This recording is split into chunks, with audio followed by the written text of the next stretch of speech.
And you're trying to give the young people something that will help them. Yet you don't know exactly what it ought to be.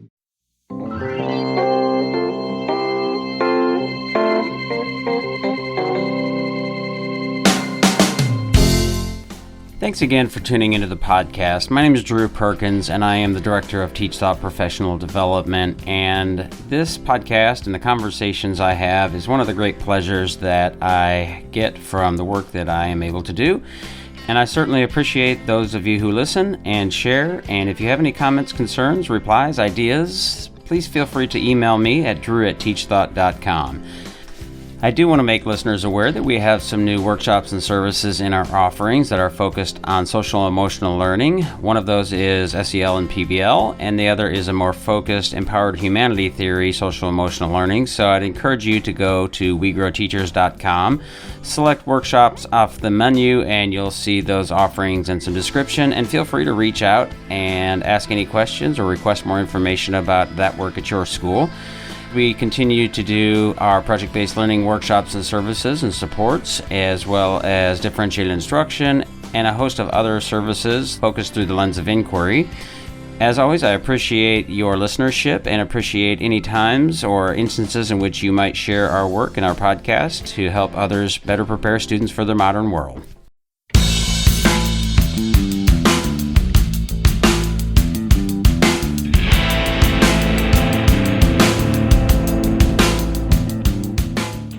In this episode, I spoke with Malcolm Collins, who's the mastermind behind a new education model called the Collins Institute for the Gifted. And as you might imagine, it targets and has a new model for mostly gifted students. And we talked about what he means by gifted and how that overlaps with unschooling versus traditional education and traditional schooling models. We talked a lot about college and the goals in college and for college, as well as the role of knowledge and content, and even some disagreement around the ways in which teachers and students need to memorize things and learn certain pieces of knowledge, as well as some other things that I thought were really interesting, and I hope you find it helpful. Just a note, around the 1 hour mark, you'll notice a little bit of an audio glitch where we lost connection for just a few seconds. I think you'll be able to piece the pieces together, but just note that that was not intentional. All right, I am here via Zoom with Malcolm Collins, and we're going to talk about who knows what, but especially, surely, his latest project among many projects is the Collins Institute for the Gifted, and lots of other things that Malcolm has done. And as I usually like to do, I want to give you an opportunity to give the sort of elevator pitch and, a little bit of background so folks know who they're listening to, but then maybe, like what your sort of passions are and what problems you're trying to solve here, especially with the Institute. Yeah. So I could start. I my background is in neuroscience. I started in neuroscience. I have an exhibit, I think, on display at the Smithsonian. I've been published in the space. And I left the field to go sort of a business route. And I built up a pretty sizable, success in the business world. And from there was my wife. So I've always worked with my wife. Mm-hmm. We started having our own kids, and we started thinking about, okay, well, now we've got to think about education. How do we set them up for life? And we began to get, really worried because we're planning to have 8 kids. And if I look at the expense, the investment of college, for example, for 8 kids, mm-hmm. I have to be absolutely certain that they are going to come out of college with their future sorted, employable, ready for the modern economy, that they are going to have to come out of high school with all of that. And I was really uncertain of that. And I think that a lot of people are right now when they're looking at, mm-hmm. what they're going to do for their own kids, what they're going to do for the future. And at the time, Simone was a managing director of Dialogue, which is Peter Thiel's secret society for high-level people. And since then, we've taken over a new project for Schmidt Futures, which is Eric Schmidt's, sort of thing that's meant to help high-profile people with high potential for impact have more impact in the world. And so between these two roles, we've sort of gotten to really interview the people who in our existing society have been able to outperform many standard deviations sort of above what's expected, and take information from them and use that to try to build a system that originally was for our kids, but then we realized, well, can we scale this? Can we make this bigger? And that's where the collinsinstitute.org sort of comes from, is this idea of, can we rethink the education system? And when I say rethink the education system, one of the things that's really unique about our approach and how we are looking at it, and as far as I know, and I'm kind of surprised, we're the only people viewing education this way, or that have approached education this way, is a lot of people in the gifted education space. They've said, look, a lot of the changes we make, I was listening to another one of your interviews with, I think, Ms. Hoffman, I got her name wrong, but she's saying a lot of, if you look at gifted education, a lot of the changes that they have made have been iterative. If you look at like the new educational systems, either iterative to the factory school system or iterative to the progressive education model. The idea of creating a model that really doesn't share any or many similarities with either of those two systems is something that hasn't been tried that often. And we can go into why it hasn't been tried that often. I mean, I think it makes sense. You're really gambling with people's entire lives if you're putting them through like a completely different system.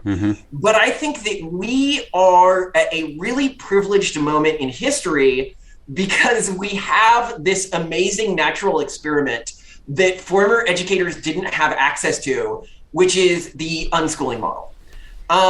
And while I don't think that unschooling is the correct answer in education, I do think that it has provided us with a large data pool of what happens if you just do nothing.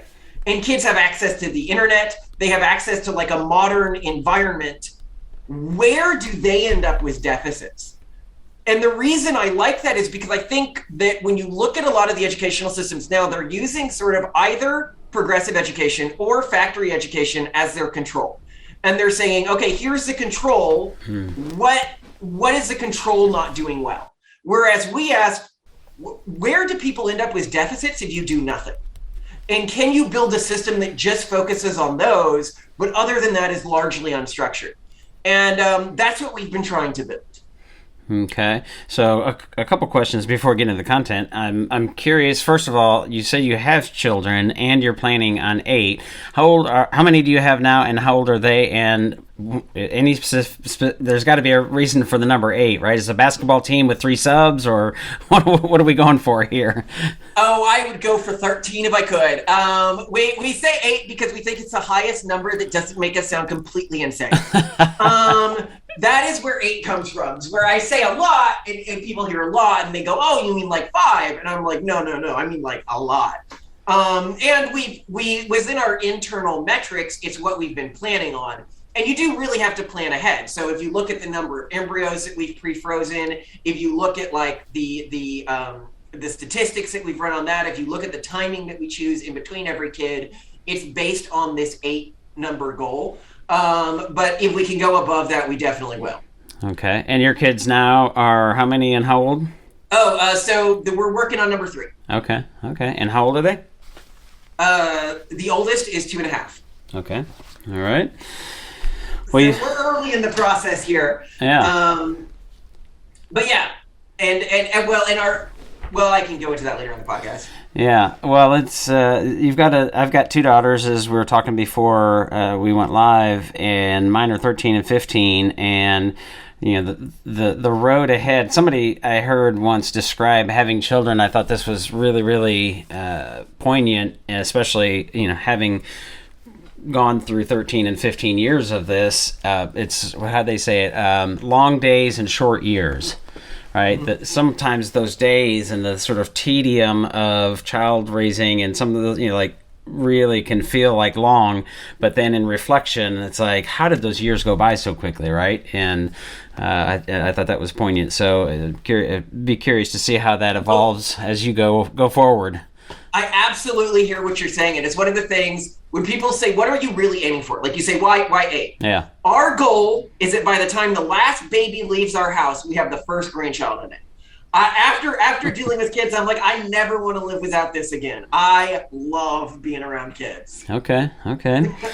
One of the things that I have coming up is a podcast discussion with Howard Gardner and Wendy Fishman, and they have a new book, and they're talking about college. They've done this really longitudinal study of college kid experience and some of the things I don't have it committed to memory, but differences in the ways people view college, and it made me think about this as you're talking about, sort of optimization and preparation for, I guess, future success and those kinds of things. And the difference between, one of the differences, and I think there were more than two, sort of a transactional model of college and higher education. One of those pieces, like, I'm going to college to get a job, to be successful.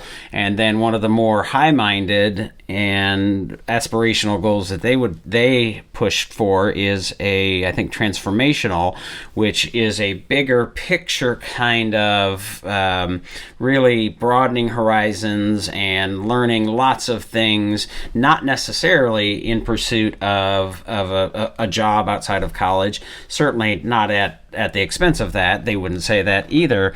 And I'm wondering how you think about, it sounds like you're maybe a bit more transactional as you're approaching that. This is a really interesting question. And if we're talking about the role college plays in our society, I think if you look at it, I actually don't think it plays either of those roles as its core role. Its core role, if you look like anthropologically at different cultures, most cultures have some sort of coming of age ritual. And in that coming of age ritual, it often has a lot of similarities. You typically have kids of a certain sort of age range separate from the group and go spend some time alone and separate from the group, but together, undergoing some form of trial. And that is what college is in our society, to the extent that I think if you talk to people who are sort of upper class people, they view people who haven't gone to college as not fully adults. In the same way you would view somebody from one of these other cultures who hadn't gone through their coming of age ritual as not a fully adult member of society.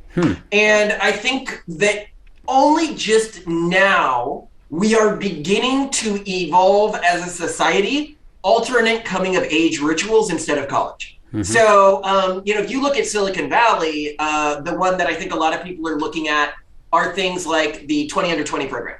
And now this has become sort of the new gold standard that you want more than a degree from Harvard or Stanford or something like that. And it is a non-college experience. But it does still have that sort of shared experience of taking kids away, putting them through a trial. They have this sort of shared background. In terms of where I think college, the other key role that college serves is I think that we tell ourselves that college is about educating kids. But functionally, college is sort of a credentialing program, like in terms of its role in getting kids good jobs and stuff like that. When a job is hiring somebody from a specific college, often they care a lot less about the college, whatever they learned in that college. And that's why they often don't really care about what your degree is. What they care about and what they are paying for is the college admissions process. And then the 4 years after that is often not that important. And I think another place we can see evidence of this is that when you look at kids who go through college and then go to jobs, the jobs don't really differentiate between the kids who sort of gain the monetary system by doing 2 years at a community college and then their final 2 years at a brand name school, which is the smart thing, sane thing to do. Which is what I did. Yeah, if what jobs really cared about was that 4 years of college experience at a brand name school, they would be treating these kids differently, and they don't. If anything, they treat them a little better because they're like, you did the smart thing. And so I think that's my view of college, is it serves those two roles in our society right now. One is as a coming of age ritual, and two is as a credentialing system. Yeah, I think there's a lot of truth to that, and there's obviously a lot more complexity. There's different kinds of colleges. There's upper crust sort of elite Ivy League schools, or the public institutions, or smaller liberal arts, or more community college and more vocational. And it is interesting. Again, I have daughters 13 and 15, and we have a college fund, and ostensibly they're going to go to college, and it would be a hard choice to not send them to college, but I also think that the cost of college is there's an argument to be made that it's outstripping the value of it. The marginal the marginal return is not particularly high in many cases, especially for somebody who would have to take out a massive set of loans and have that burden for the rest of their lives. Absolutely. And this is something I find really interesting. So we created, through trying to make college accessible to everyone, we created these government-backed student loans. Mm-hmm. And they had a really negative economic effect, which is because you can't default on a government-backed student loan in the same way you could default on just about any other loan, they become sort of a really safe sort of loan for a bank to make. Mm-hmm. And what it means is that as a college, they can expect everyone to sort of pay the full potential price they can suck out of a student. And what that means just from an economics perspective is essentially, and college is getting pretty close to this level, college costs in the 4 years you go through college, the amortized difference in salary that they make over the rest of your life, which is an enormous amount. Mm-hmm. And so with sort of college increasing in value like that, it will continue to increase in value, I think a bit more than where it is now, but it's getting close to the place where college literally costs the amortized value it gives you in terms of salary difference. Right. And that's where it becomes a really sort of a dangerous economic bet at the level of the individual. And if I had kids right now who were your kids' age, college would be a no-brainer for me. However, I think that anybody who's looking at the relative value of college and the cost of college, and your oldest kid is 2.5, if both of those trend lines keep going in the direction they're going, it becomes a lot trickier of a question when my kids are going to be 14 or 15 or something like that, a decade and a half from now. Right. Well, I had essentially that same point of view when my oldest was 2.5. We set up a college fund and made sure that there were uses outside of just higher education so that we weren't trapped into that. And it is interesting, I don't want to get to talk about gifted education and stuff like that, but it's interesting that, especially I think in the tech world, I would imagine that it sooner rather than later, and it's already happened in some places, the necessity of a college degree, that checkbox on the application is going away and has gone away, and then that opens up the opportunities for let's just say gifted kids perhaps to sort of matriculate into that workplace and into that environment without having to go through that. And again, that's not to say that those things aren't valuable, but then again, so my oldest at this point says she wants to be a teacher when she's an adult. And you need a college degree, and you need to go through that process. There is no real apprenticeship path that would, I could imagine, I could help her as a professional in this field. I could help her matriculate and build those skills, but they wouldn't hire her. So, it's a tricky problem. So maybe a good way to start thinking about your model is you mentioned sort of unschooling, and when I talk about the differences in education, I think about it as a spectrum in many ways. Like on one end, you have like this most traditional teaching, the direct instruction, didactic, teacher-centered, lecture, drill, and kill, and that's the extreme model of it. And then the other end of it, much more like something like this unschooling. And I joke about it. You probably have heard him if you've listened to the podcast, free range chicken, right? Kids just wandering about, aimlessly, not with any particular direction. And I think that there are times in kids and ways in which that unschool sort of free school model can work, but that's not, and you're not making this assertion, that's not a model that works for most kids. Yeah. Now, what are the pieces that work from that model and some of the direct instruction kinds of pieces that work for most kids and those kinds of things? So unpacking that and sort of throwing it against the ways in which you define gifted. My oldest daughter is currently labeled as gifted. My younger one isn't. And I find that somewhat arbitrary. I think I was tagged as gifted, and how you define that I think is maybe a bit differently, and again sort of how that fits in with your thinking, your model, and maybe even a bit of a background on your school experience. Oh my gosh, okay, so many directions there, so I'm gonna try to just go over. Right. First, we're gonna talk about a transition between like this college talk and what we're talking about now, then the free range chicken problem, which I think is a real problem, and something to touch on there. Our general educational pedagogy, how we define gifted, and our background. So I'll start with the college transition, which is one of the reasons why this discussion of the relative value of college is so important is when we were designing our system, and I thought, what do I want for my kids? And I thought, what do I want of the other people who I'm talking to want for their kids? It's that instead of optimizing, which almost every gifted system does right now, optimizing around getting kids into good colleges or getting good test scores, it's that we are optimizing around every kid who graduates from our system is either graduating with a cash positive business, or they are graduating as a known player in the industry they're going into. And by that, I mean that they have published in peer-reviewed journals and that they have had some press around whatever it is that they've done. And we're also working with the University of Austin right now to try to have it so that when our kids graduate, they graduate with the equivalent of having gone through 2 years of transferable credits. And we might do that in coordination with sort of a gap year where they are earning those credits, but that's a whole different thing that we're not going to go into right now.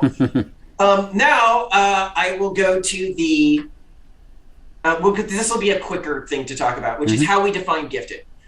So we take a really, I think, a unique approach to giftedness, but some other systems have taken this approach, and I can go into those, which is we look for I will and not IQ. We are not judging the students who we admit to this program on past academic performance or testing performance. We actually use an admissions process that we borrowed from the RISE program. And I don't know if you're familiar with this. It's one of the programs that Schmidt Futures runs, which obviously I with Simone, am sort of working on building a new Schmidt Futures program right now, which I can get into later. But the way that we judge students as they're entered is students submit to us, one, a personal description of what matters most to them and why, which that we stole from the Stanford MBA application. And then two, a proposed project and a timeline. And they are admitted based on the ambition and scope of that project. But this admission is tentative based on their ability to complete that project within the timeline they give. And what we're really looking for and what our system is based around, and it doesn't work for everyone, as you said, is people who are gifted in the space of ambition. Sort of, I am going to tackle this big thing, and I have the self-control and self-discipline to manage myself and manage sort of complex system outcomes. And we think that that does exist for a portion of students who are in the school system, but not every student in the school system. As to the free-range chicken problem, which the reason why I love that analogy so much is because I think it also draws attention to the converse of the free-range chicken problem, which is a lot of the time when you go to a store and you buy something called free-range chicken, they perform a little trick. And I don't know if you've heard of this trick before, but what they do is they raise chickens throughout their entire childhood in these really tight cages. And then they, or through certain periods of their developmental process, then they open the cages and the chickens don't leave. The chickens learn to stay in the cage because of a certain part of their developmental process. They were forced into these cages, and it makes it much cheaper to raise chickens this way and to say they're free range because they had the option to be free range. They just didn't choose it. And I think if you look at the factory schooling system right now, it really does this to kids. And it creates a number of social and emotional problems in adulthood beyond just the generic problems of the factory system, where kids, so first I'm going to say, people often say our school it has a boarding model, but first and foremost, we want it to be an at-home system. And people go, how will kids possibly develop socially if they're learning at home, right? How will they learn to make friends? And the counterpoint I have is, I know so many people who went through the factory school system, they then went to college, they then moved to a city that's different from their hometown for the first time, and they go, I just realized I never learned how to make friends that weren't first on me. My entire friend network, my entire life was always the people I was forced to interact with. I never learned how to go out into a community and make friends. And this is part of this free range chicken problem. And then you have a lot of people who exit the schooling system and they become, if you look at, this is actually something they teach with statistics at Stanford Business School, that's where I did my MBA, is that entrepreneurship today is the safest career you can take in terms of sort of long-term, if you are a high-level person, in terms of just like a long-term reliable income, the idea of sort of the lifelong job is dead at the higher level. Now you can go and become a teacher and get a pension or something like that, but if you're looking at like the really high-paying jobs, these lifelong jobs just don't exist anymore. And if you want job security, entrepreneurship is the path to go, but a lot of people have a lot of fear around entrepreneurship. And I think in part because of this free range chicken problem. Now to my educational background and where I come from was that, and you'll probably have many things you want to pull on from this long list of random answers I've given here. So my background is really unique in that I grew up mostly, I was considered, in the gifted system. But as is true, you can look at studies on this. I can send you one if people want the link, I think. Kids who are gifted have more behavioral problems than kids who aren't gifted. And they often do better and they often do really poorly in environments where there is an authority figure that is an unjustified authority figure, which leads to them challenging authority more often, which meant that I actually ended up being kicked out of a number of schools and growing up primarily in the troubled teen industry. Which is the industry where the kids who, if your guests aren't, or if your listeners aren't familiar with the troubled teen industry, it's a prison for kids, and it is often a court-appointed thing. Holes is about the troubled teen industry. If you've ever read the book Holes or seen the movie, it's a pretty good description of what the troubled teen industry is like. But I went there because the system essentially gave up on me. Yet, if you look at my outcomes as an adult, starting successful companies, going to Stanford Business School, being a neuroscientist, like it is what you would expect of someone who the school system should have recognized as, having an easier time with these sorts of high-level tasks than maybe a normal person. And I look at my peer group from the troubled teen industry, and I was not the only student who was abnormally smart there. But I would say, the other ones I know who would fit into that category are either, drug addicts or committed suicide since then. Because it's not a place that's conducive to coming to adulthood with success. Yet you look at the complete opposite side of the spectrum, which is my wife. My wife is autistic. She was diagnosed as an adult, so she didn't know this going through the school system.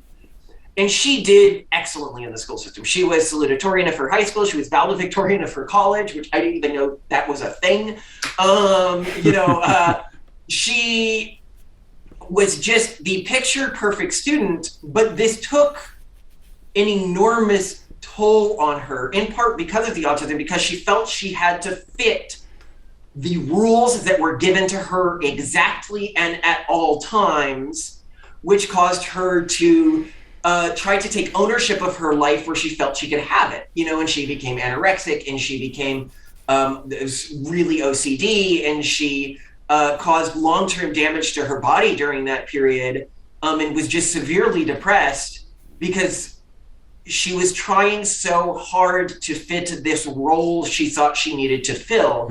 And so I think both for people who are gifted but are rebellious, the system does not fit them, but also for people who are gifted and are obsessed with fitting the expectations that are told of them, the system can also have negative outcomes, even if the system isn't witnessing those outcomes in real time.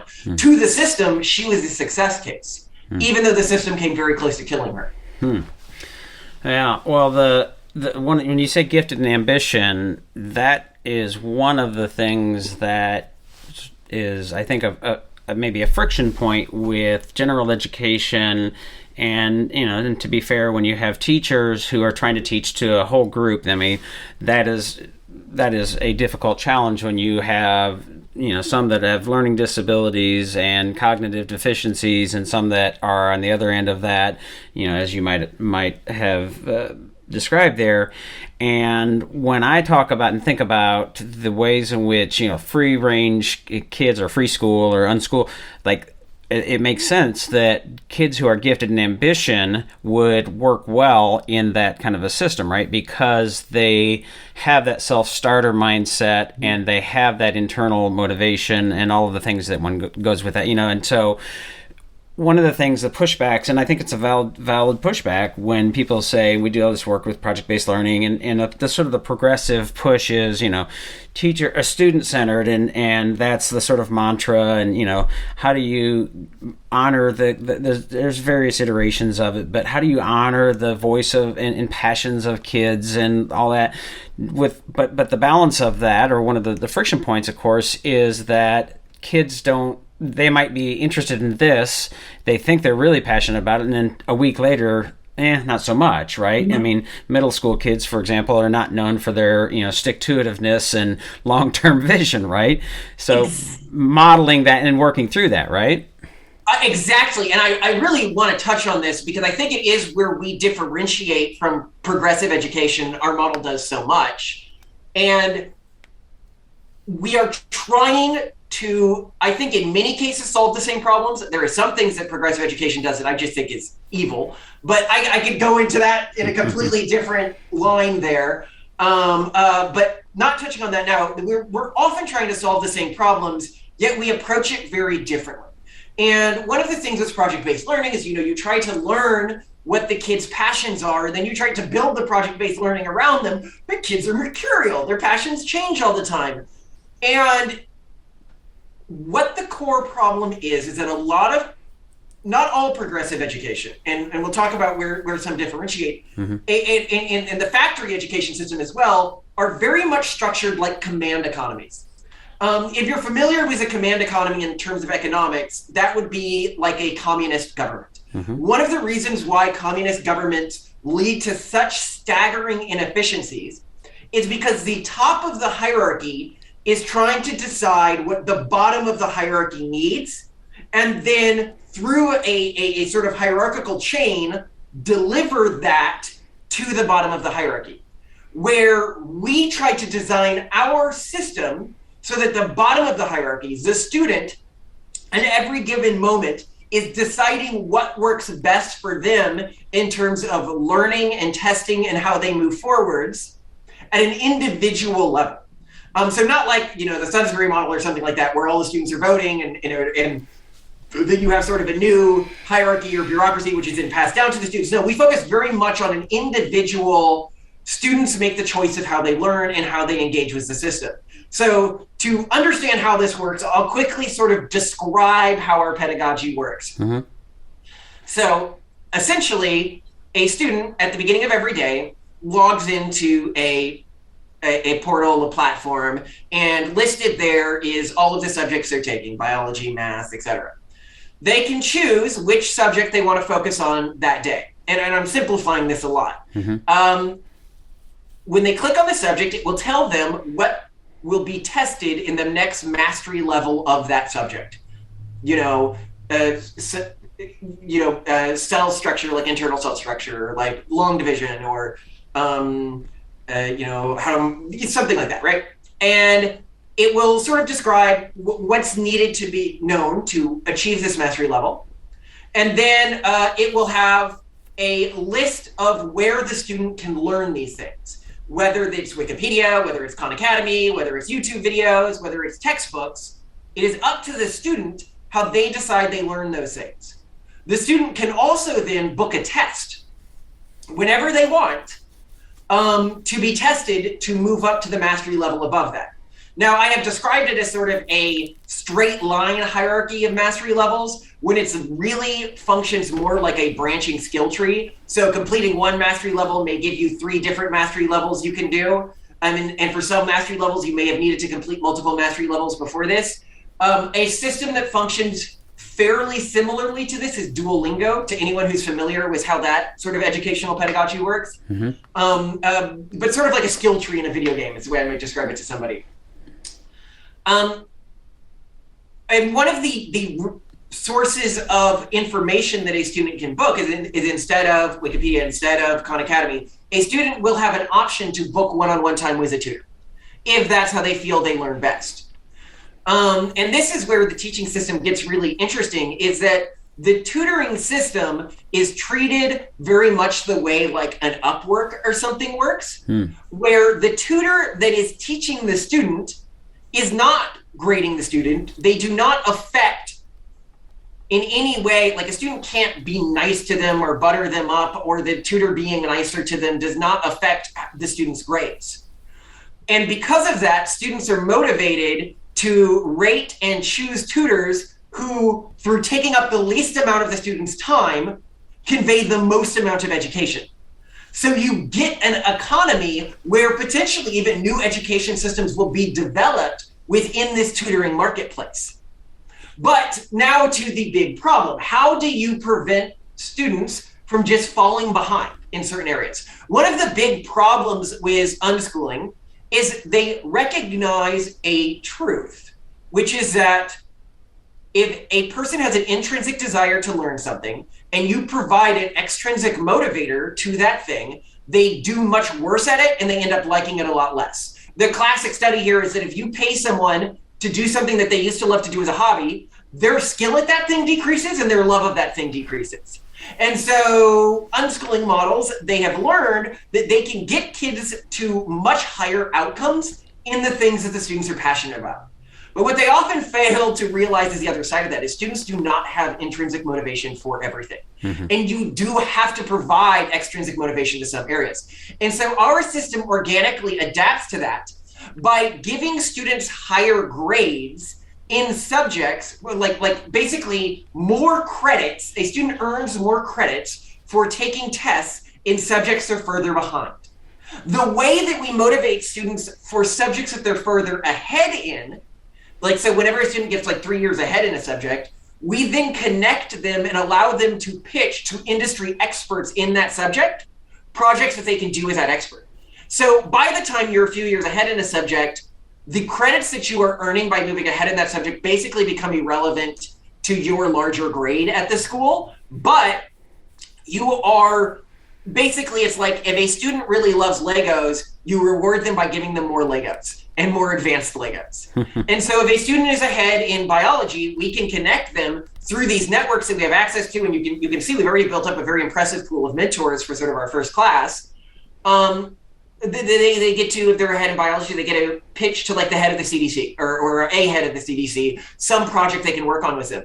And a lot of these people really like this because, you know, they are getting kind of free student labor to bolster their own PR and stuff like that. And the student is working on a really high level project. And we have on staff, I think, unlike a lot of other schools, a PR team. And this PR team can then help the student get noticed for this sort of work and for their passion, which helps them move faster into the career world.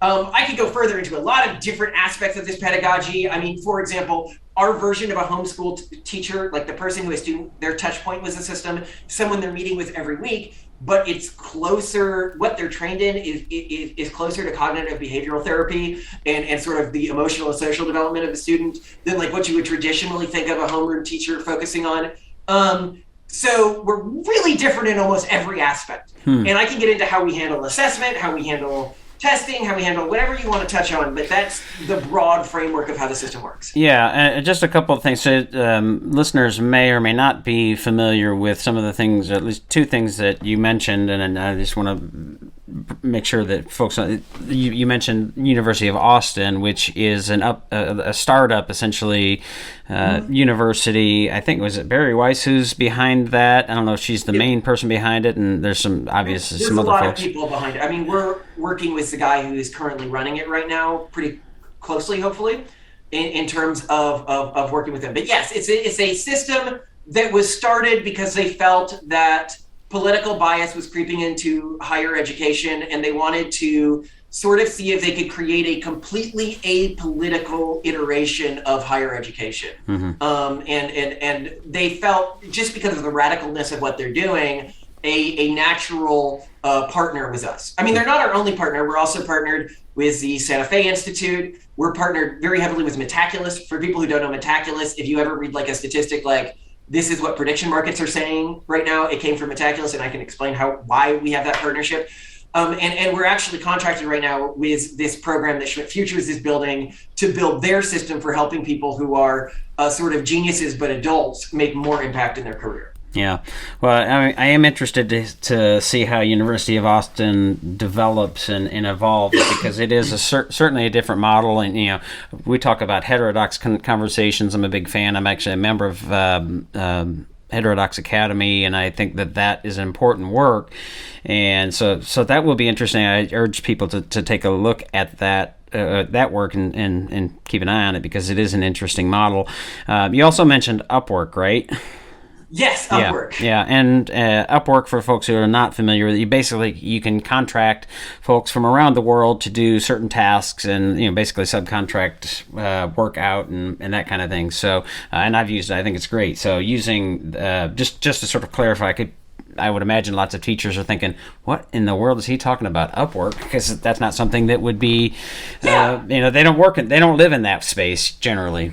So let's talk about sort of how when I say Upwork as a comparison, I can talk about how it would work in the case of a school system. So a student would be able to go to this place where they can book time with a tutor. Mm-hmm. And when a student is sort of done, after the test that the tutor did, the student rates a tutor in the same way that you rate somebody on Upwork. And the Upworkers and the tutors through our system are also ranked through a secret sort of underground algorithm as well, that looks at how much a student who has already worked with them rebooks time with them. And so what we are trying to do is to create a sort of economy where students who are very cognizant of their time, students want to spend as little time learning with a tutor as possible often, and we will adjust for it when it appears that a student is interacting with his tutor for primarily social reasons, which we don't want to discourage. But it allows for students themselves to discover what sorts of teaching and what sorts of people they're working with are the biggest bang for every hour of their time that they're spending with that person, in terms of the outcome that the student is being measured on, which is their grades. And then we can talk about how do you ensure that what you're measuring in terms of outcomes are meaningful, but that's a whole different topic that we'll get to later in this conversation. Yeah, and it's an interesting model, and as we've acknowledged here, not necessarily what you're recommending for all schools and all students, no. But it is an interesting model, and I think certainly as we think about how do we meet the needs of all kids, which is essentially an equity issue, right? And not sometimes equity is thought of as sort of related to diversity and lots of other factors, but it is, I think, also applied to gifted kids and should be applied to gifted kids.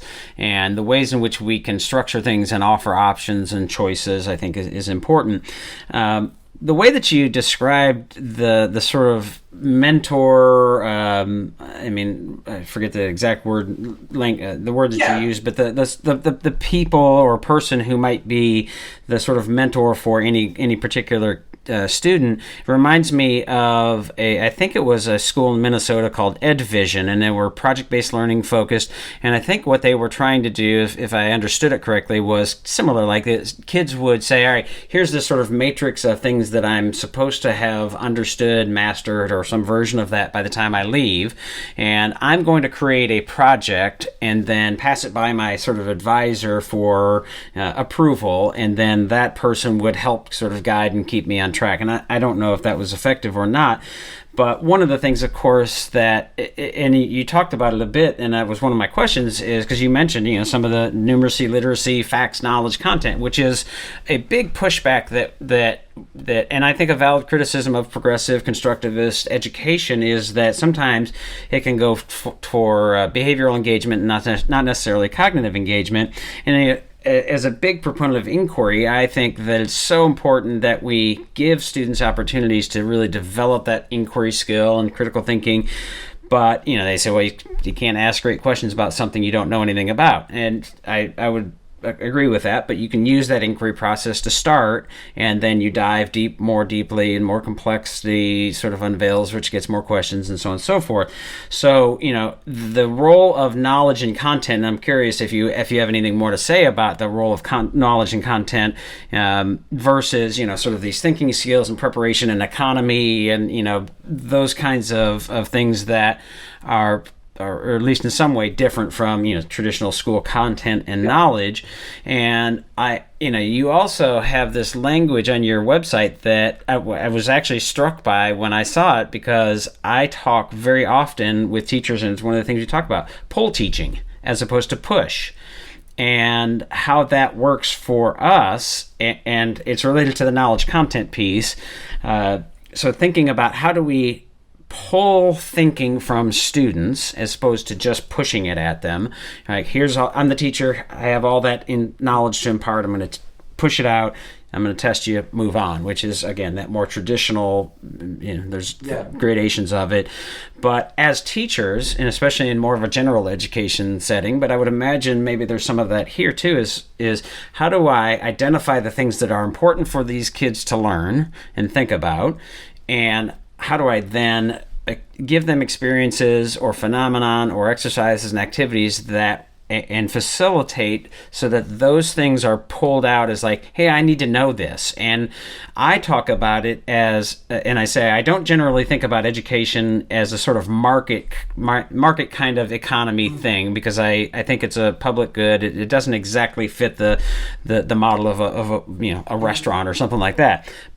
But there's a visualizing, like, as teachers, we often feel like pushy salespeople, right? So you need to know this, and I'm really going to try to put on this dog and pony show to convince you that you should learn this. And, the kids are like, why do I need to know this? Like, who cares, whatever. And so flipping that and saying, all right, how do I sort of create the demand for my students so that they are saying, hey, teacher, I need to know this. Can you help me understand and learn this? Either with resources that you might have mentioned, or as the teacher, I might impart that knowledge and that kind of thing. So, the way is that kind of how you think about the push and pull thing, and does it, or is it different? And how does that knowledge and content play a role in that? So there's two lines of thought here. One is the second one I'm going to get to, which was your question that you were just finishing there, is sort of how we handle assessment. Because I think a lot of this is how you handle assessment and building excitement in students. And then the other, the first question was on sort of the mentor system, and what was the thinking behind that. So the mentor system, and I am not shy about what the mentor system is. The mentor system is designed to be democratized nepotism. How do you create a gifted environment? Because when we were talking to these people in sort of these high-level positions, these top people in society, right? They often had somebody who was a senior level person and something that found them early in their career, right? But often this was like a family friend or something like that. How do you create a school system where kids who are coming into your school system on scholarships, which is one of the things you're really focusing from underprivileged backgrounds, how do we ensure that they get the same nepotistic advantage that the kids whose uncle works at the Fed that they have? Right.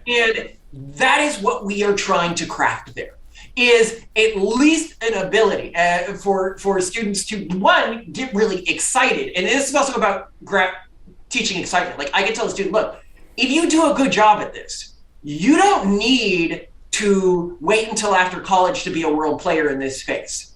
We are going to give you the resources at this school to get in the news for your work on this. And this happens with kids. You know, you look at a great example of this is everyone's heard like the however many, I think it's like 9 million straws enter the ocean every year or something like that. That statistic, the main statistic that's used there was developed by, I think, a 13-year-old. Mm-hmm. And it's wrong. It's wrong, but talk about how much that helped that kid's career in terms of, you know, if that kid had been able to work with a statistician, right? And they had worked together and they'd been able to get that statistic out there in the wild. One, he could have come up with a correct statistic. But two, he could have, the level that you can leverage something like that to begin snowballing your early career is just astronomical. And that's the type of thing we want students to be able to do.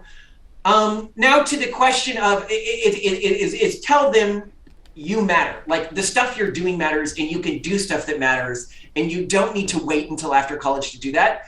And then when students know that what they can do in the immediate future can matter on the world stage, like the type of student that we're starting for, they then want to learn the other skill sets that are around achieving that with efficacy. And this is where our assessment model really matters. So you're talking about how do we ensure that we are, that students want to learn the things that they need to learn.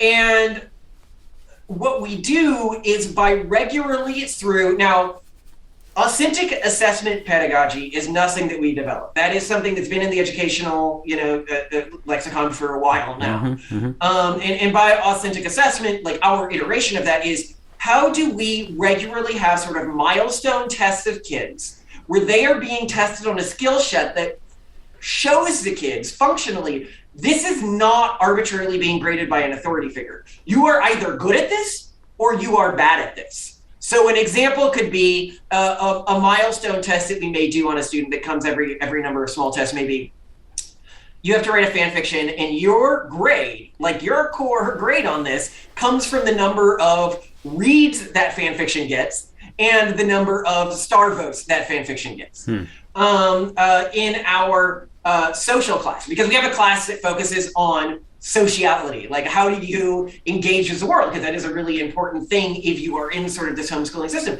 You may be graded on running within a local election, founding a local club, or your ability to even just cold sail through email campaigns.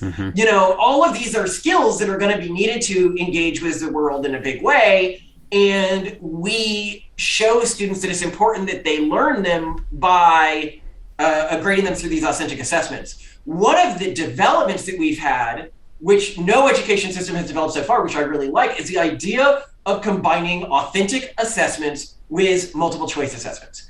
Because to some extent, you do need to standardize the assessment process if you want to really scale an educational system. But when you standardize it by asking kids multiple choice questions, then kids feel like it's an authority figure with like cards turned down on a desk and they're just trying to please an authority figure who's asking these multiple choice questions. How do you convince them that the multiple choice questions are measuring something real? And that is where our partnership with Metaculus comes in. So what we do with this prediction market company is and forecasting company is we take a certain number of, and this also helps us stay unbiased as a system, we take a certain number of questions in anything that's like social or political or engaged with real world action, any test on that stuff, and a certain percentage of those questions are not answering things that the teacher knows the answer to, but predicting future events. And it allows students to know that they're having to learn to engage with the real world. And it also allows us to check for bias creeping into the educational system, because whenever the students who are good at predicting future events are not the students who are getting good grades in the same domain of expertise, we know that bias has crept into the system. And I think as a society, we have seen catastrophically a few instances where this has happened, and it would be great if some system had been there to account for that. And by that, what I mean is if you were at like an Army Navy college and you said Russia won't be able to defeat Ukraine in a few days, you would have been graded as wrong.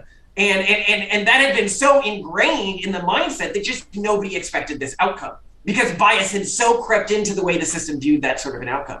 And we saw this in politics in terms of like predicting the outcome of the Hillary Trump election, where so much bias had crept into the system that no one could foresee the some potential outcomes. So, so you're talking about big picture, meta kind of big bias kinds of things. Not, I mean, teachers will think about assessment. They'll think about the granular nature of, testing. Do they understand the events of World War I or World War II, or math theorems, or multiplication tables and things like that? So you're not talking about that kind of thing in bias. Well, when it comes to stuff like understanding the events of World War I and World War II, even stuff like that can be tested in an authentic environment. And by that, what I mean is you have kids write historic fan fiction. And if they get stuff wrong, if they introduce too many anachronisms, they will be scolded pretty heavily online for those sorts of mistakes. And they begin to realize that it's important for them within these online communities to maintain because kids are very aware of their social standing, to actually make sure they have the events down accurately so they don't make mistakes in their historic fan fiction in a way that gets them scolded by their social groups. I think there are ways that you can get kids excited about learning things in a scalable format. And I could go into how this is scalable. So one of the big problems you have with authentic assessment is it often isn't scalable, in that you have to develop assessment models that fit the kid's personal, like, this is a subject I like. I'm really into, Pokemon right now. And so you have to develop a math system around the economics of Pokemon cards or something like that, right? So how do you scale authentic assessment? And that's a system that we've been working on, where kids have to submit when they reach these authentic assessment milestones. They get sort of a gist of what this authentic assessment could look like, but then they have the ability to propose alternate but equivalent projects. If their project gets approved and it does actually test for what that milestone is meant to test for, it then gets added to the menu of tests that any other student who has reached that milestone can do, which can spur further creativity for other types of specific tests a student may propose. So you get this ever increasing menu of tests that can work for this milestone, that sort of allow for a diversity of things that may be of interest to the student. Right. So one of the things I'm imagining, the pushback, or, to play a devil's advocate, maybe this doesn't work in a general ed, and maybe this is a bit more unique to this, but more regular ed teachers, even ones who are gifted and talented, program teachers and that kind of thing. So what we have is a set of knowledge and content standards, and of course there's accountability and all those things that go with that, and we have to get through and work through these things, and oftentimes there's somewhat of a linear fashion to that, sometimes very linear, and that sounds great, but we have to work this and then this and then this, and it sounds like what you can do is hit this and then come back to this and then pull through here, and maybe even choose not to teach and test some things. So would that be accurate, or how does that? So they are, if you're looking at the reason why something like this hasn't been tried before, I think that you're jumping right to the key problem, which is that the traditional education system right now is optimized around really two things: getting kids into good colleges and getting good final test scores, in terms of sort of what you're being measured for in the key subjects students are being tested in. And as an educator, you do not have flexibility to really deviate. And that's why so many progressive models right now are just sort of bolt-ons to traditional education. Like you have the factory system, and then you bolt on like project-based learning or something like that. Right. And it just becomes like an additional thing you have to do as an educator. Right. And I think for us, we have very intentionally said our system is not concerned with those kinds of outcomes. Now, I believe that if students achieve the outcomes that our system is optimizing for, they will be able to get into top colleges. You know, if a student is being published in peer-reviewed journals, if a student is has a cash positive business that they're running, if you look at sort of homeschool admission rates into top colleges, these kids aren't going to have any trouble getting into top colleges, but it's because they're playing a different game. They're playing sort of arbitrage on how you get into these top colleges. Whereas, if you look at what the traditional sort of school system is trying to get as an outcome, it is a very specific pathway into college and a very specific pathway into doing well on these tests. And I think a lot of people sort of demonize the building of these pathways. But the truth is that if you look at the systems that existed, there wasn't a lot of other options. You had to, in some ways, measure that schools were actually teaching kids something, or schools would begin to fall behind, or at least that's the thought, right? Right. I think that what we've learned from unschooling environments is that's not necessarily as big a danger as sort of common sense would tell you it is. But it still is a danger, and that is why our system does not discard testing altogether. And our system does remove students from the system if they ever fall significantly behind. And when I say significantly, I don't even mean that significantly, where they would be in any subject if they were in a traditional school system. But for us, that's sort of our fire under the student's butt. It's, you like the freedom our system gives you, then you need to stay above the traditional school system. That's the ultimate stick to the student. Right. But it is kind of, I think, damning that we can reliably, build that as a stick, that students would be afraid enough of having to go back to the factory school system that they're like, well, damn, I'm not going to fall behind, where I would be there. Right.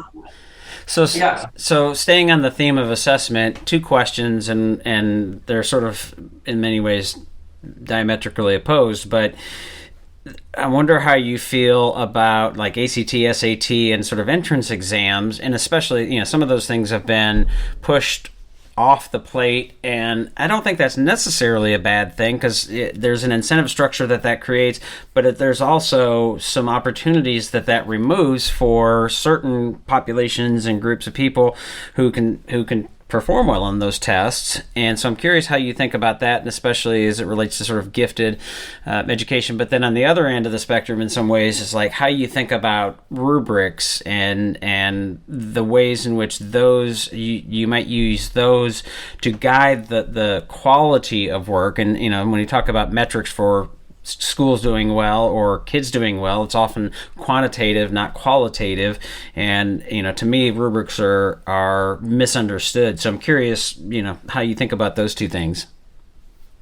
So it's very interesting, the relationship we have with testing. We are not anti-testing, and we are not anti-rubric, and we are not anti-measurement. While we don't use testing to determine who is appropriate to enter our system, because I do believe that does discriminate against certain communities that otherwise could be really, really well served by our system. When you look at one of the core areas of failure that exists within the current unschooling model, it's that these kids end up with really big like test anxiety.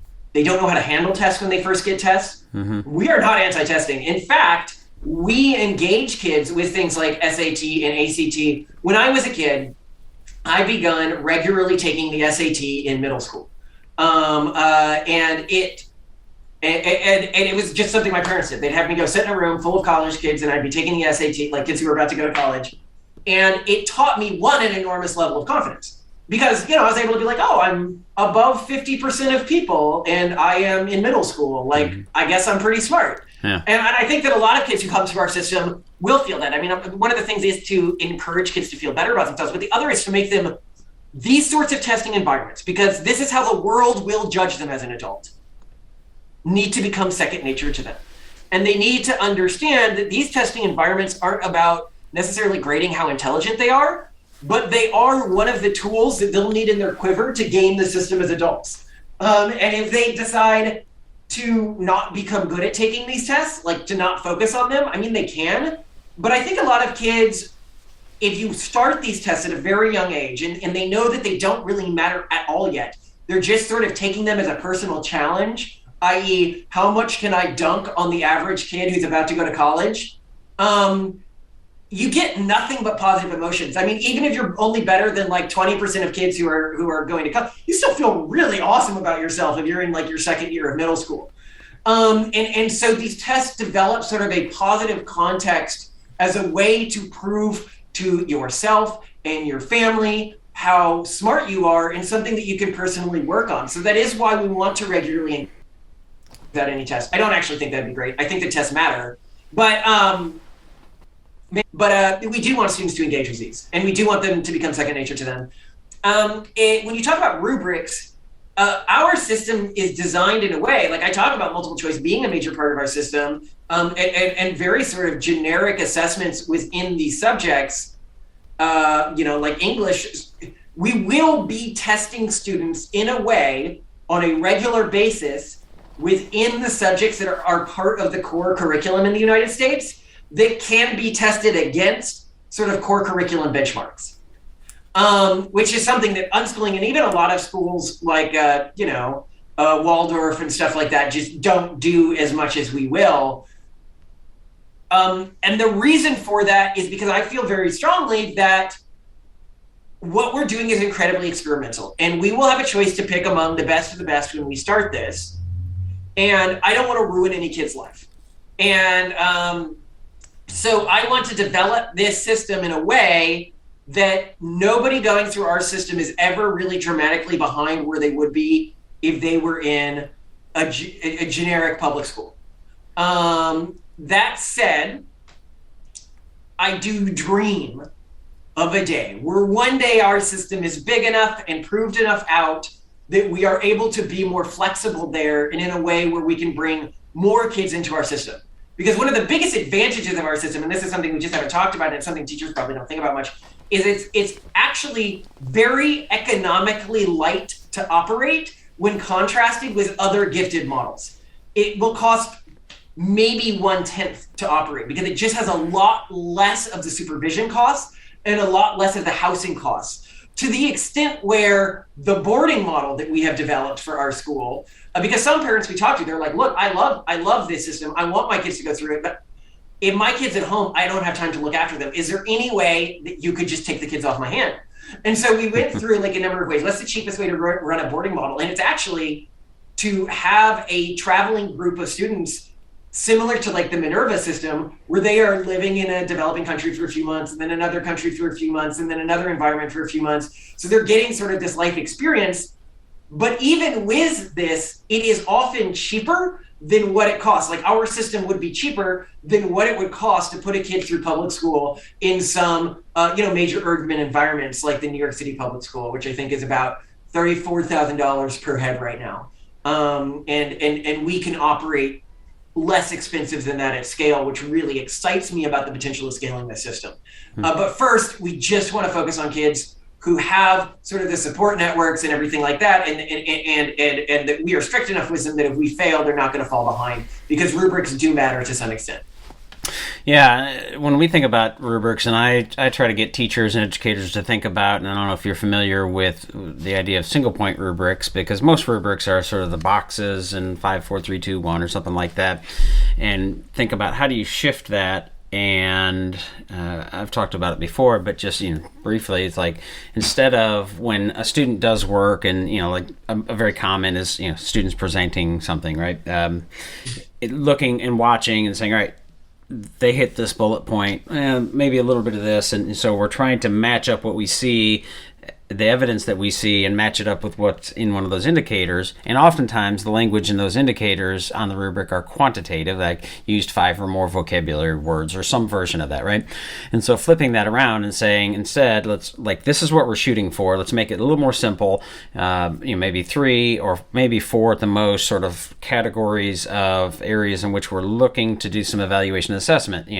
Did they, if it's a presentation, what was their preparation? What was their actual presentation? And was there fluency of content and those kinds of things, and using qualitative language in which they are saying, did they do this well? Did they meet the needs of the audience well and do it effectively, as opposed to not just doing it? And so then the things that you see as evidence, you become, on either side of the single point rubric, is this is evidence they did it well, or this is evidence of maybe not so much, or maybe they did and I just not understanding or something. It opens up some dialogue. And even giving students the opportunity to have some voice in that, which can be a challenge in a regular education setting because you've got all these constrictions of time and pacing and blah, blah, blah.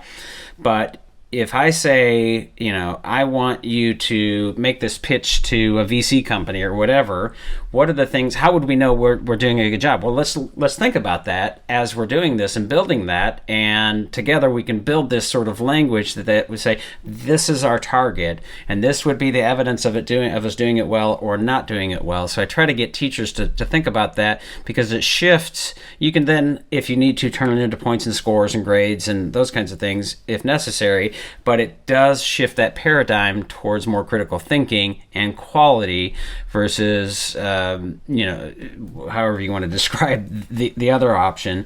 Feel free to comment on any of that. I mean, I think that's the beauty of authentic assessment. And that's right. The beauty of sort of stuff like our partnership with Metaculous. And we even hope to do partnerships with companies, but I can get into that in more detail later. But it's that authentic assessment allows you to grade your rubric. So the authentic assessment isn't just to motivate students so that students understand that what they are being taught isn't arbitrary, and it will help them in real world scenarios that matter to the types of things they care about. But a student who is not able to write something, for example, that is engaging to like a generic fan fiction audience, but is otherwise doing well by the rubric we have developed to grade their English ability, that doesn't mean that the student is failing the English ability test. That means that what we are grading on the English ability test does not correlate with the actual skills a student needs to survive in a real world environment. And I remember when I went to school back in the day, a common refrain I hear from teachers is, Harry Potter, like the writing isn't done well in this. Just ignore the way they write. Don't do that in your writing. Or Goosebumps back when I was a kid isn't written well. Like this isn't a well-written thing. Don't try to follow that. And it's like, well, yeah, except it's successful. And that's the way the world judges success. So I think that our rubrics need to prepare kids to do well in ways that the world judges success. Yeah. And that can be the same with math. A student who in a authentic assessment is able to do the math necessary to achieve a specific outcome, but who is getting bad grades because they're not using like the system of math that we are teaching them, that means that my system is failing as an educator, and it's too strict in terms of how it's thinking about the ways a student could learn to achieve an outcome that is acceptable by society. And so that's what I love about using authentic assessments to grade our own rubrics. And that's something that I really want to build into our system, which is 1, a rubric, and 2, a system for grading a rubric. And yeah. Yeah. So your model starts at middle school, right? That's the goal right now, is we're starting in middle school through high school. Well, middle school through high school plus 1 additional year that a student can do, but that's a whole other thing that we could talk about there. And why not elementary? I think your website has some language on it, but tell us. Yeah, so why. I generally believe that progressive education, as it's developed right now and as it applies to elementary school, like the Montessori system, is generally good. And by that, what I mean is it can be improved iteratively. It could be maybe 20 to 30% better in terms of outcomes. But it generally is good. It just needs to be fine-tuned. All the education models I've seen as applied to middle school and high school, I think that we can achieve orders of magnitude higher outcomes, like 10, 20, 30x higher outcomes. And I think we have seen when people haven't played with the traditional rules, Laszlo Pogar is one of my heroes here, where, I think to an extent, he proves that when you work with sort of genuinely novel educational paradigms that engage kids with experts at a young age, that they can reliably achieve outcomes that put them as the best people on the planet in world history at the things you're trying to get them to become an expert at. And to me, that was really inspiring because I think it showed just how much better we could be doing if we're willing to just say, let's just sort of start from scratch in terms of how we're attempting this. And our model could fail, but I really like the Collins Institute to, as it grows, to be sort of a lab school that is trying these radically different models. And I don't think that the model that I'm describing here is the model that we're going to be using in 20 years. But what I can probably promise is the model we're going to be using in 20 years isn't going to look anything like anything that exists today. But yeah, when I look at pre-secondary school, it basically works. I just don't think there's that much room for improvement. However, I do have this model that I really wanted to try for it, that would involve basically using LARPing to sort of teach pre-secondary education. To people who aren't familiar with LARPing, it's live action role play where you, as an adult, you typically dress like medieval or dress like you're on a spaceship or whatever, and you sort of act out with communities of other people dressed this way. I would love to try that with pre-secondary education as a new way to teach things. The reason why we didn't go that path with sort of our educational teaching is that is a much higher cost system to run, and much higher sort of teacher to student touch point system to run. Whereas the system that we have developed for middle school and high school is a much lower cost system to run. And therefore, if it works, could have a much bigger impact because it's much more scalable. Mm-hmm.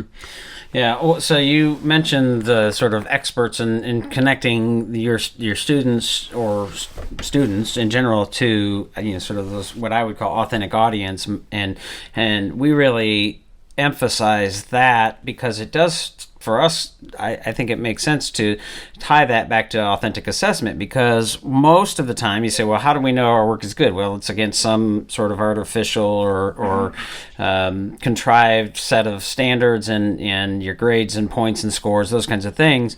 Versus, all right, if we're creating something for an authentic audience, and then we say, all right, well, we need to know who the audience is and what their needs are, and we can use those needs and we can use the authentic audience and as a sort of guide to how well have we done our work. Well, what would be evidence that we did our work well? Well, it's meeting the needs of the audience in effective ways, and whether that's I sometimes use the analogy of if students are creating birdhouses and selling them at a farmer's market, and you say I live about halfway between Lexington, Kentucky and Louisville, Kentucky. Lexington, Kentucky is University of Kentucky. Louisville, obviously University of Louisville.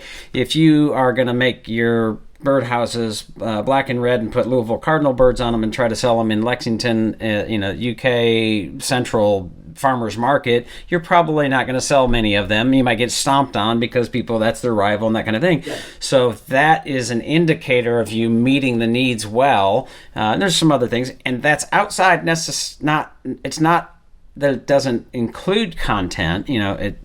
Birdhouse isn't the best example to include content, although you certainly could. Assessing content specifics, do you know your times tables or things like that separately, but not as part of, I'm going to measure whether they know all their content by the product that they've created. But you're not going to do that, but we are going to expect the product, the output of the student would show evidence that they have some content fluency and understanding, right? So we would parse those kinds of things out. Yeah, I mean, you need to test students on sort of the rote stuff. And the authentic assessment can be used to test how that rote stuff applies to the real world, and where it applies to the real world. But you still do need, like you're talking about multiplication tables. Although I don't actually know if students need to know multiplication tables, but I don't think that that's relevant at all in a modern context. I do think that there is some rote stuff that students do need to know and that can be tested for outside of this paradigm. I'm against being dogmatic in everything. Sure. Do what works in terms of outcomes. There's positive and negatives to the different ways things can be done. Yeah. When I say multiplication tables, so to me, it seems intuitively true that having a content fluency so that you don't have to go look at or use a calculator every single time, those kinds of things, and multiplication is an example of it. There's other things, right, of being able to do the work that you need to do, and there's sort of baseline background knowledge that you need to do that if you have to look it up every time, that's the argument. People say they don't need to know all this stuff, there's Google. Well, true, and we Google lots of stuff, but if you have to Google every single fact and piece of knowledge as you're going forward in any piece of work, you'd be backlogged. Well, I'm going to disagree pretty strongly here, and I think multiplication tables are a great example here. Okay. So if you talk to people who have PhDs in mathematics and stuff like that, they say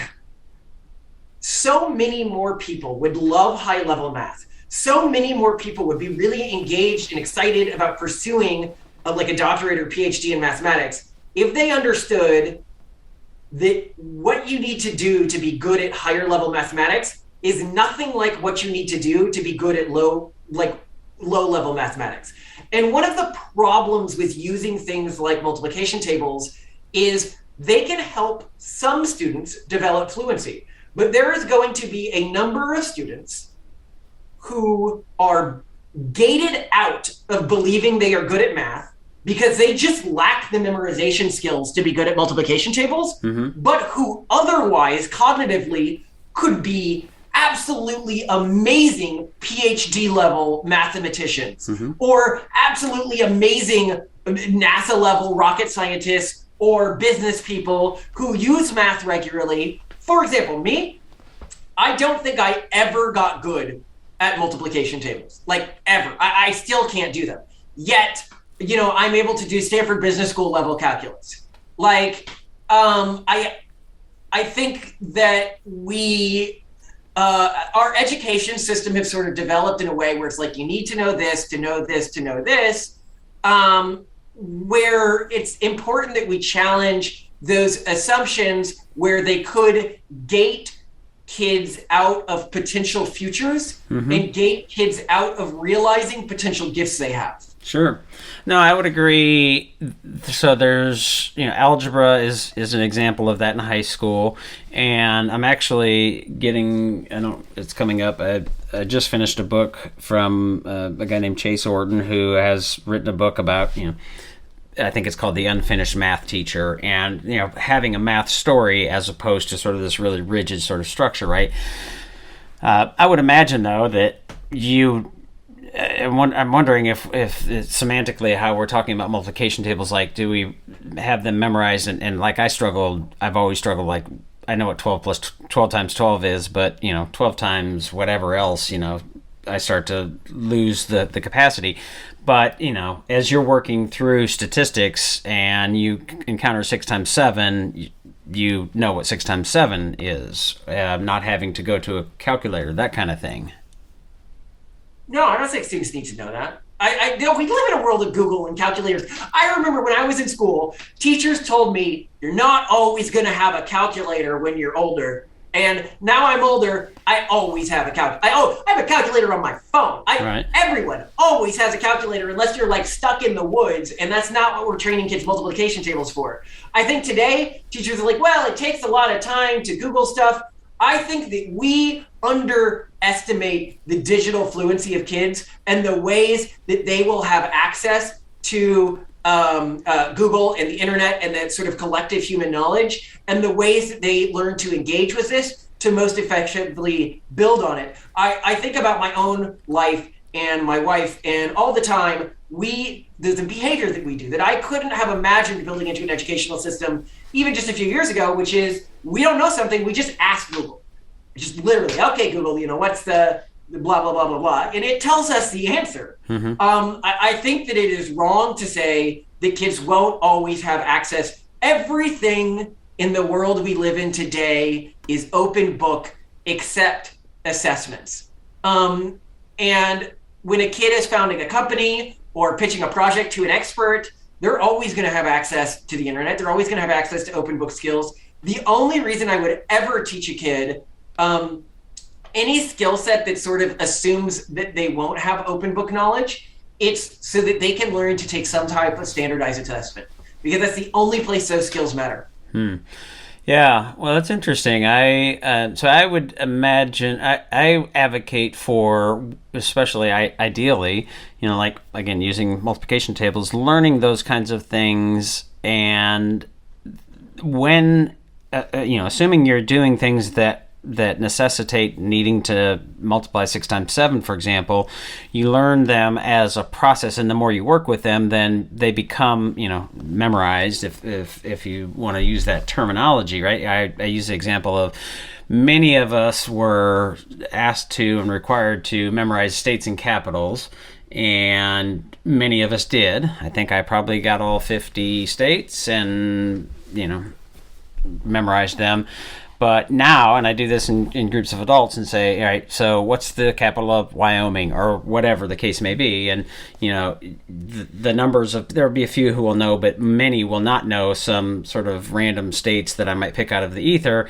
But then, if I'm in Kentucky, I say, what's the capital of Kentucky? Oh, Frankfurt. Oh, well, that because we work with that. That's information that is we regularly interface with. So is there a better way than sitting down and memorizing, states and capitals or multiplication tables or whatever, as opposed, memorizing them and doing that rote drill versus learning them and internalizing that understanding through working with them, and then that becomes something that you'll be able to use all the time, sort of tacit knowledge, right?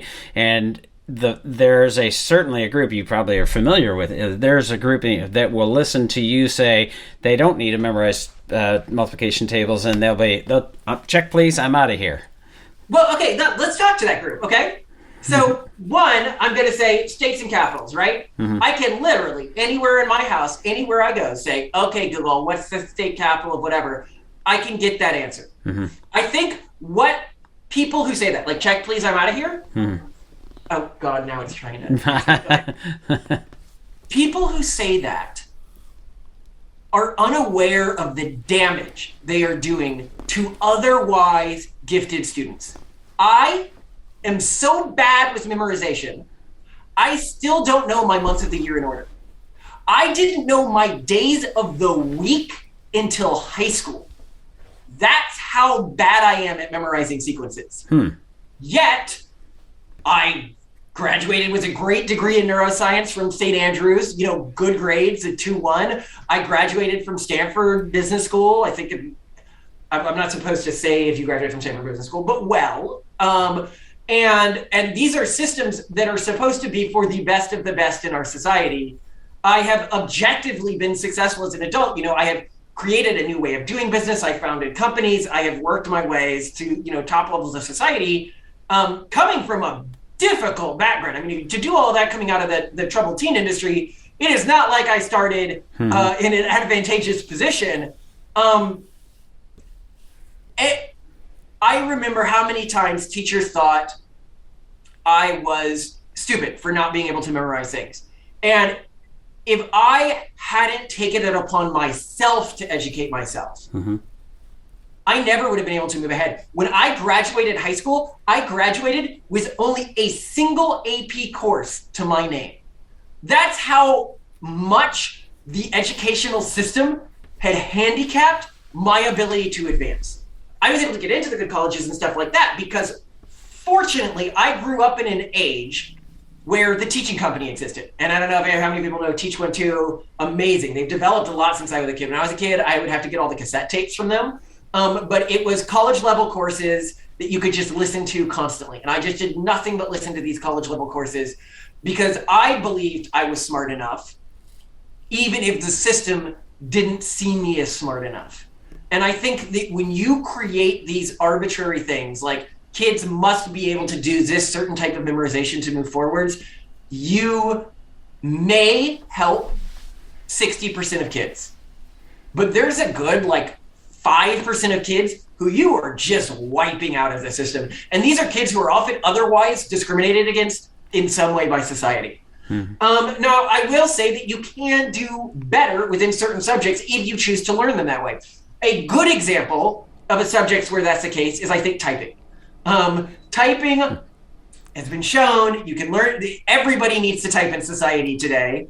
Now, this may change, and I may look like an old fuddy-duddy saying you need to do math in your head by saying, once we have our neural implants. That was actually the field I worked in neuroscience. One of the fields I worked in was brain-computer interface stuff. You do need to learn to type, and you can, at the highest levels of typing, type faster if you learn to type in a specific, non-intuitive way to start. However, typing is the only field where I can think that you actually need to engage with the skill frequently enough throughout your day in any profession where it makes sense to really try to teach kids to learn it in a very specific way. Interesting.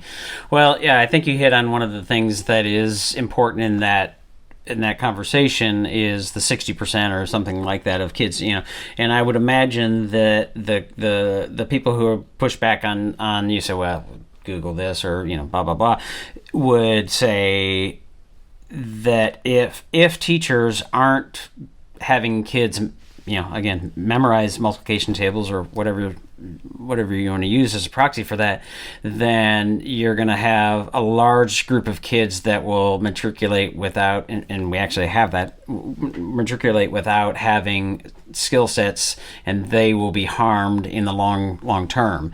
And so essentially what we're talking about then is differentiated instruction, right? It's like, how do you meet the needs of that 5% while also meeting the needs of that 60%?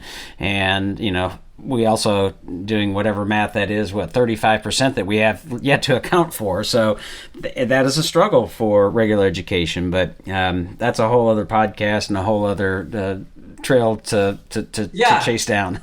Oh, absolutely. Yeah, no, there's this question there. Yeah, and for some students it will work best to learn in that way. However, I believe very strongly, and it's sort of the core of our educational system, is that if a student is smart and self-motivated, they will be able to know for themselves whether they'll learn best in that way or learn best in another way. And that I guess I just trust a certain category of kids more than a lot of other people do. And something that I had mentioned earlier in this, but it hasn't come up yet, but it is a big difference in our system, is I was saying that there is some stuff that's done within progressive educational systems that to me just feels kind of evil.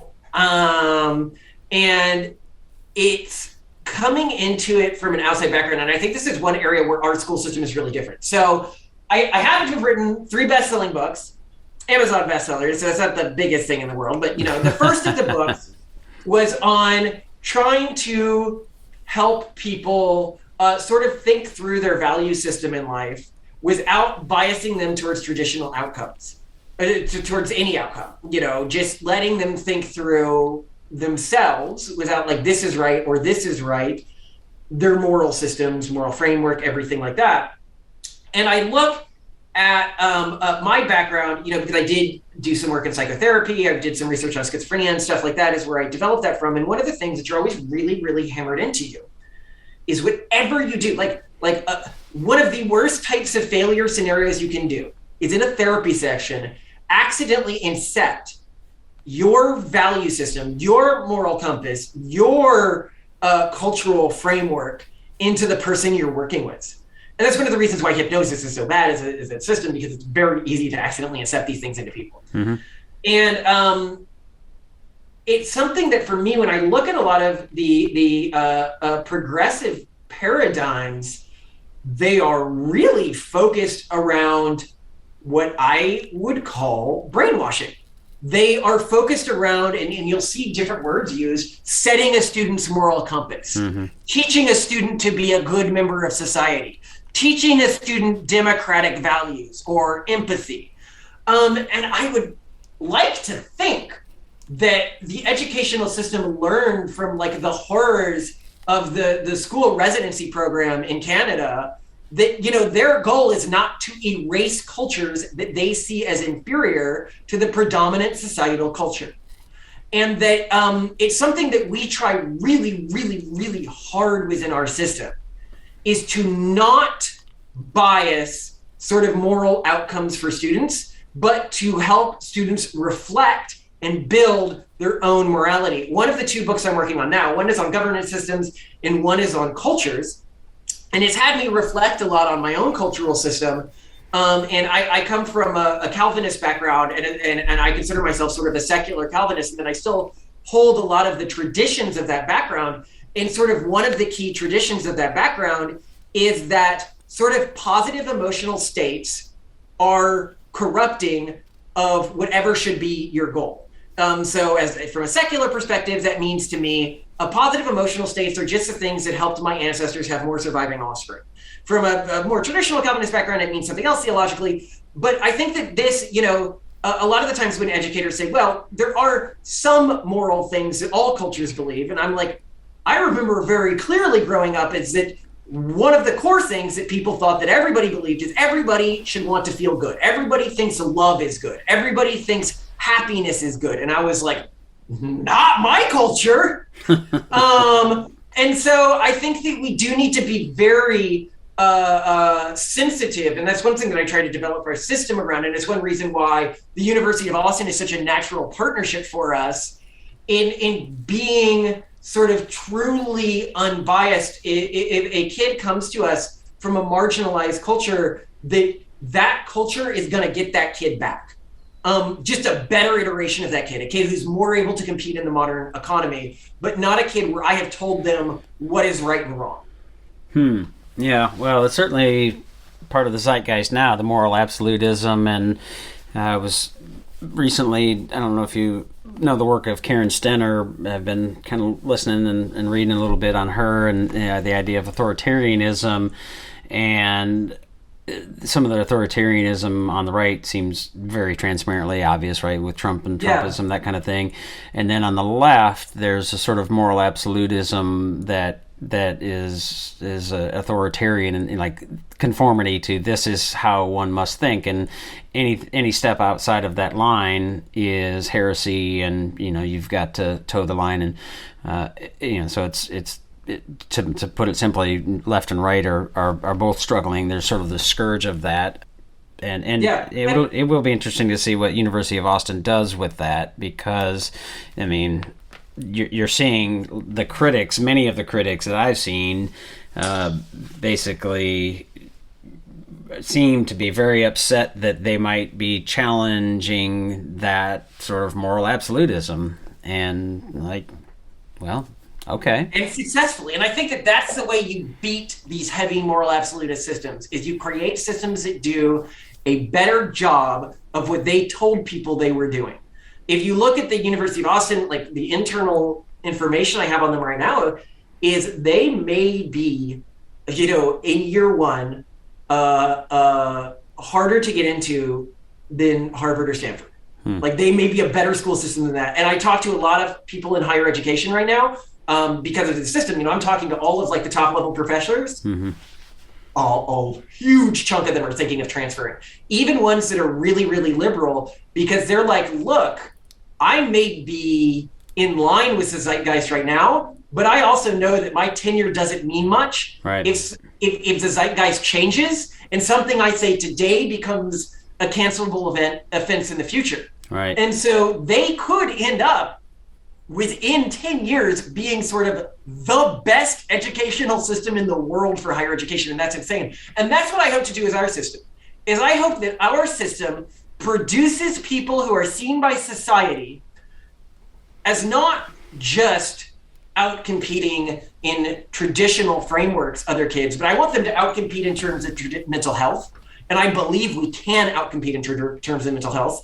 And I want them to out-compete in terms of sort of the moral paradigm they're setting for society, because their morality wasn't forced upon them. It was something they chose for themselves, and they had to take self-ownership of. And I believe that when a person builds their own moral framework, or is able to build upon the moral framework of their ancestors and their culture, they are able to build a moral framework that is hardier, and that they will not just signal for sort of their role within a social hierarchy, but that they will adhere to because it is deeply personally important to them in a much deeper way in their ongoing decisions. And I could talk more to that. And there's data that shows that that's the case from sort of the culture book that we're putting together. But it's something that I'm really excited to see if we can do, and it's one of the big challenges I want to tackle with this system. Yeah. Well, I'm mindful of time, and well, I'm sure we could talk much more, and it would at least be fascinating to me and hopefully to you. I'm, again, mindful of time. Is there anything that we have not yet talked about? We haven't really, I know you do boarding, and there's a home model, if you want to go into that, or anything else before we kind of give links and all that kind of stuff and wrap up. It's a good point. Okay, so boarding model, home model, what would I talk about? So the boarding model, we've talked a little bit about this idea of sort of traveling around. I really like that because it can be done at lower cost. Honestly, the biggest expense is insurance when you're doing that. But what's really exciting is being able to give kids an eye into many different cultures on sort of a ground level, which is part of the educational system where people are like, well, traveling is a really important part of anyone's education. Can you build that into the educational system at a lower cost than the existing system if you lower down like this constant supervision of kids? And when I talk about the constant supervision of kids, I mean, it's an analogy I often use is that in the adult world, when somebody at a base level can't be like trusted to manage themselves in society, we put them in prison. That's like presumably what prison is for. Now, it has a lot of problems. The system doesn't actually work that way, right. But that's presumably why it exists. What's wild to me is we basically do the same thing for everyone in our society before a certain age range. That they are treated as if they lack the basic ability to manage their own education, their own self-betterment, and that when you loosen all of these sort of heavy cost things, you can then redirect those costs to giving students other types of learning experiences. And you can have them learn, and we've been talking with a lot of politicians about what's the real feasibility of rolling this out. We've gotten some excitement after we do our testing. I want to do our test school first, but we already are getting some political will behind, is this something where you can have students learning from an online platform while they go to the Y, or why they go to their local community center, or why they go to their local library, because these students have proven they don't need this constant supervision. And with that lower cost, can you create better outcomes? That's really exciting to me as an area that to talk about.